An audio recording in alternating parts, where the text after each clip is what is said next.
स्वागत है आपका एक बार फिर से आपके अपने चैनल पर। दोस्तों, जैसा कि आप सब जानते हैं कि ऐलनाबाद उपचुनाव को लेकर जो है बिगुल बज चुका है। तो अभी हमारे साथ मौजूद हैं गोकुल शेठ जी, जो 2019 में जिन्होंने इंडिपेंडेंट एमएलए का इलेक्शन लड़ा था, और साथ ही साथ जो है ये एक समाज सेवी। तो इनसे बातचीत कर लेते हैं कि क्या कुछ जो इनको रुझान लग रहे। तो सर, सबसे पहले नमस्कार। नमस्कार जी। कैसे हैं? बहुत बढ़िया जी, आप बताइए। जी बिल्कुल सर। देखिए, आप जैसे आपने इंडिपेंडेंट इलेक्शन लड़ा सिरसा से, तो अभी ऐलनाबाद उपचुनाव में आपने जो है अभय सिंह चौटाला जी के साथ आने का क्या सूझा, और किस लिए आप उनके साथ आए? देखिए, जब मेरा विधानसभा का चुनाव था उस समय के अंदर मैं इंडिपेंडेंट लड़ा था सिरसा से। मैं पहले बीजेपी में था जी। तो उस समय मैंने हमारे कुछ माइनरों की मांग थी सिरसा के अंदर, दिंगतानिया माइनर, बम्बूर माइनर, न्यू मोचियाली माइनर। उसके साथ साथ एक मल्टी स्पेशलिटी हॉस्पिटल की मांग थी, सफाई कर्मचारी उनकी बढ़ोतरी करने की मांग थी। तो कई मांगों को लेकर जब मुख्यमंत्री महोदय जी से मिलने के बाद हमारी मांगें पूरी नहीं हुई, तो हमने, जो हमारी पार्टी थी, हमारी जो सरकार थी, हमने मांग प्रदर्शन करने के काम किए। वहाँ पर अनिश्चितकाल धरने हमने दिए और भी हमने काफ़ी अपने प्रोटेस्ट किए। तो वो कहीं ना कहीं पार्टी के जो हाईकमान थे उनको अच्छे नहीं लगे, उनको वो चीज़ें चुभी। इस करके उन्होंने मेरी टिकट काटने का उस समय काम किया, जिसका मुझे आज कोई दुख नहीं है। मैं तो ये कहूँगा बढ़िया आया जिसने काली कानून लाने का काम किया। इतने लोग शहीद हो गए, जिसमें किसान शहीद हो गए। बढ़िया हुआ मेरा किसी बहाने से ऐसी गंदी पार्टी से पेंडा छूट गया।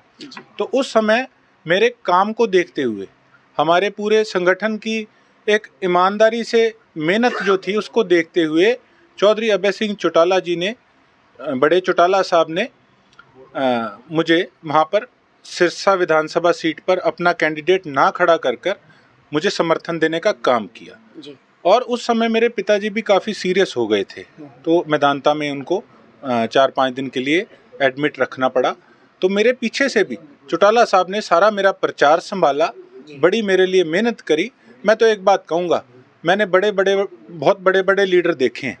मेरे नाना खुद इतने साल मिनिस्टर रहे हैं, जो लीडर्स से मेरे नाना का संपर्क था, उनसे भी मैं मिला हूँ। लेकिन मैंने एक चीज़ देखी है कि अभय सिंह चौटाला जी की जो कहते हैं वो कर दिखाते हैं। तो मैं तो एक बात कहूँगा, he is man of his words.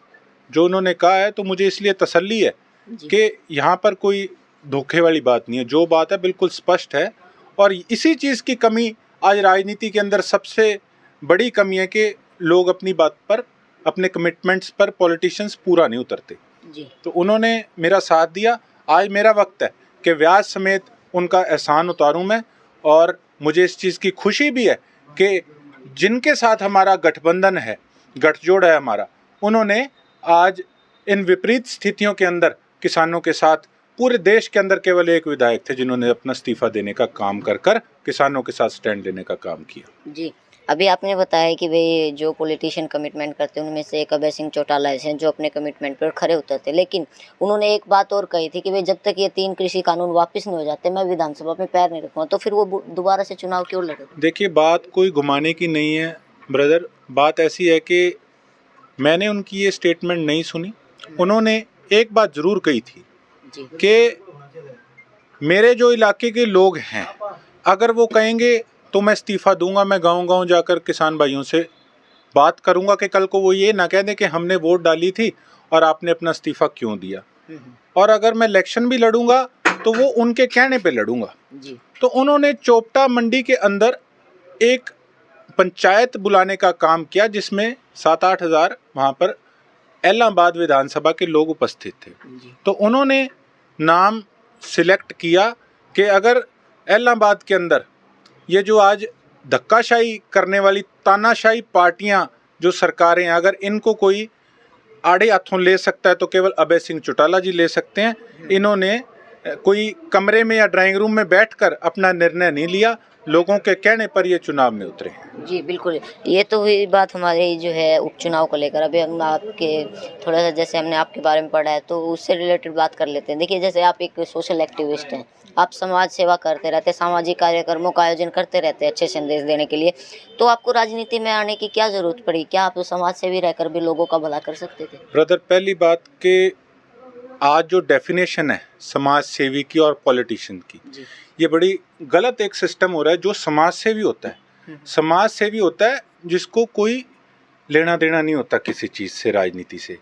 First of all समाज सेवी का जो टैग है वो जो मेरे पड़ोसी हैं, सिरसा के विधायक हैं कांडा जी, उन्हीं के पास ही रहने दें, क्योंकि वो एक ऐसे समाज सेवी हैं जो कि वोट अगर मिलेंगे तो समाज सेवा करेंगे और अगर वोट नहीं मिलेंगे तो समाज सेवा नहीं करेंगे। चुनाव से पहले वो दाब के समाज सेवा करते हैं लेकिन चुनाव के बाद नहीं करते समाज सेवा। हम we are not, you can say समाज सेवा करने वाले, वी आर पॉलिटिशियंस। अगर वोट मिलेगी ये हमारी जॉब है, ये हमारा डेजिग्नेशन होता है।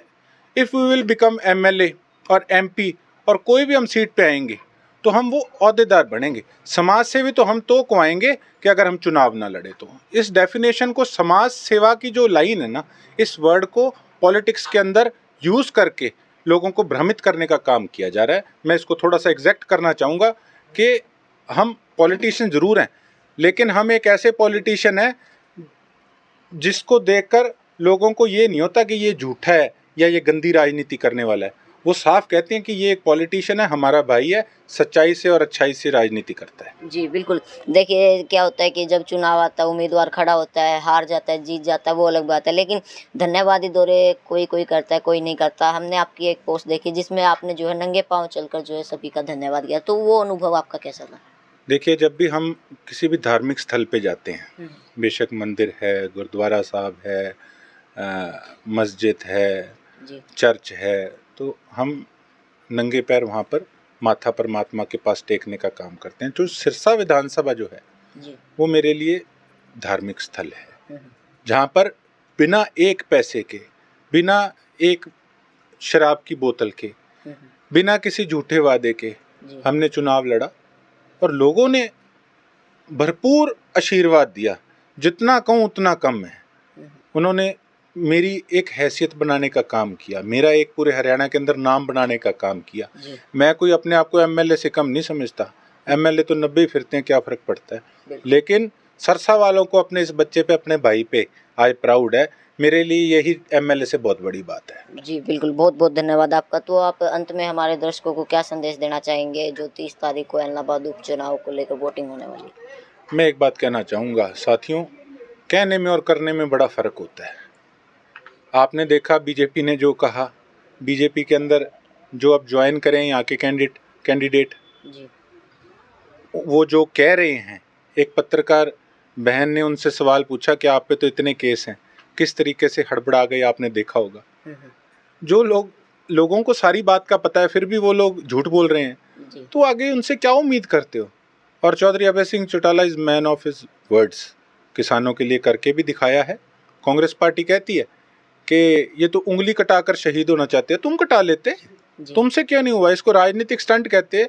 अरे हम तो एक थे, तुम्हारे पास तो 30-31 है, तुम्हें किसने रोका था? हाईकमान ने हाथ पकड़ा था क्या किसी एमएलए का? देते इस्तीफा। तो अभय सिंह चौटाला जो कहते हैं वो कर कर दिखाते हैं, और जो कमिटमेंट्स आज हम भी लोगों में घूम रहे हैं, हम भी जो कमिटमेंट्स कर रहे हैं, हमें पूरा इस चीज़ का विश्वास है कि चौटाला साहब ही एक ऐसे व्यक्ति हैं जो कि इलाहाबाद और पूरे प्रदेश की जनता को जो वादा करेंगे उस पर खरा उतरने का काम करेंगे। जी बहुत बहुत धन्यवाद आपका। तो दोस्तों ये थे हमारे साथ सिरसा से पूर्व में चुनाव लड़ चुके गोकुल सेतिया जी, और कि आपको इनके विचार कैसे लगे हमें ज़रूर बताना। वीडियो आपको अच्छी लगे तो लाइक शेयर ज़रूर करना। मिलते हैं जल्दी एक और नई वीडियो के साथ, तब तक के लिए जय हिंद, जय भारत, राम राम, जय जवान, जय किसान।